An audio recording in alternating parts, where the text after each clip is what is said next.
wasiiru dowlaha wasaaradda waxbarashada hidaha iyo tacliinta sare ee dowladda federaalka Soomaaliya Cabdiraxmaan Maxamed Cabdulle oo ay weheliyaan safiirka Soomaaliya ee Turkiga Jaamac Cabdullaahi Caydiid u qaybsamaha safaaradda ee arrimaha tacliinta hidaha iyo dhaqanka Cabdicasiis Cabdiraxmaan iyo mas'uuliyiin ka socday jaamacadaha Simad iyo Muqdisho ayaa kulamo la qaatay mas'uuliyiinta hay'adda TICA ee dowladda Turkiga u qaabilsan horumarinta iyo gargaarka dawliga ah iyo hay'adda YTB oo Turkiga u qaabilsan deeqaha waxbarasho isla markaana arday Soomaaliyeed ay ka faa'iideystaan.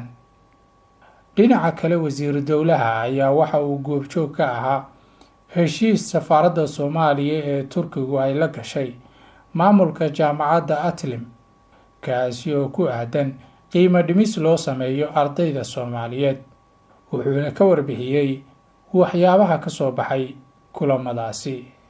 maanta waxaan la kulmay madax ku-xigeenka hay'adda TICA dhammaan adduunka iyo madaxdii kale ee u qaabilsan Afrika, Asia iyo gaar ahaan madaxda Soomaaliya u qaabilsan. waxaan ka wada hadalnay waxay ahayd sida ay TICA uga qayb qaadan lahayd barnaamijyada waxbarashada iyo horumarinta waxbarashada. waxay noo sheegeen in hadda mashaariic badan ay wadaan, annagana aan u soo bandhignay kaabayaasha waxbarashada maadaama dalka uu hore u socdo loona baahan yahay in la helo barnaamijyo badan oo waxbarashada wax looga qabto. taas ayaan ka wada hadalnay. waxay naga aqbaleen in runtii ay marka hore qiimeyn ku sameyn doonaan mashaariicda ay wax ka socdo kadibna ay xoog saari doonaan. waxyaana aad uga hadlo waxa kamid ah maanta TICA in ay laababka iyo scientific research-ka iyo qaybahaas inay aad nooga caawiyaan. taasna runtii wax badan ayaan isla soo niri kadibna waxaan insha Allah rajaynaynaa haddii Ilaahay yiraahdo in ay soo dirsan doonaan dad khubaro ah xafiiskooda xaggii kuwa halkan ka yimid kadibna qiimeyn in la sameyn doonaan insha Allah tacaala.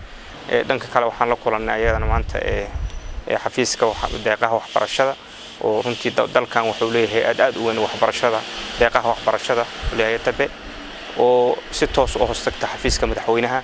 waxa ay noo sheegeen arday badan oo Soomaaliyeed inay deeq waxbarasho ay siiyaan. waad la socotaan oo systemka dowladda Turkiga ay u marto waxay tahay waa qaab online ah oo ardayda ayaga intay apply gareeyaan systemkaas la marsiyaa. waxaan runtii aad uga mahad celinay systemkaas hufnaantii ku jirta ee isticmaaleen iyo in aan u sheegnay ardayda ay wax soo barayaan inay waafajiyaan qorshaha qaranka maadaama ardayda wax la soo barayo marka u dambeysay ay Soomaaliya u soo laabanayaan in fiilalka ay qaadanayaan. waxaan u sheegnay dalka meesha u socdo waxaan ka uga warbixinay qorshaha qaranka dalka iyo maadooyinka loo baahan runtii in xoog la saaro. waana isla qaadanay in haddii Ilaahay yiraahdo ay maadooyinka kordhin doonaan. sida isla mid maanta waxaan soo booqnay ayadana kuna lahayn jaamacadda Atlim University oo ah jaamacad aad u weyn oo arday badan oo Soomaaliyeed ay dhigtaan. jaamacaddan waa jaamacad foundation ah laakiin waxa ay siiyaan arday Soomaaliyeed scholarship oo partial scholarship waxay dhahaan ama qayb ahaan ay scholarship u siiyaan. ayagana waxaan aad u wada hadalnay sida Soomaalidu u garab taagan yihiin ardadaas ayaga iyo dowladda Soomaaliya gaar ahaan safaaradda waxa heshiis wada galeen oo ah in ardadaas mar walba scholarship xaafad la siiyo ama wixii ka badan ay siin karaan. waxaan kaloo ka wada hadalnay madaxda jaamacaddaas sidii xiriir oo la yeelan lahaayeen jaamacadaha dalka ka jira ay isu dhaafsan lahaayeen macallimiinta iyo ardayda iyo aqoontaba intaba loo wadaagi lahaa. sida islamada waxay la kulmeen madaxda jaamacadaha ila socday ayagana oo qaarkood ay hore heshiis wada galaan qaarna hadda ay rajeynayaan in heshiis wada galaan. wafdiga ka socday dowladda federaalka Soomaaliya ayaa horey kulamo ula yeeshay wasiirka waxbarashada ee Turkiga madaxa hay'adda tacliinta sare ee magaceeda loo soo gaabiyay YOK iyo mas'uuliyiinta hay'adda arrimaha diinta u qaabilsan dowladda Turkiga. Axmed Cabdiqaadir Ismaaciil Axmed Daruush magaalada Ankara.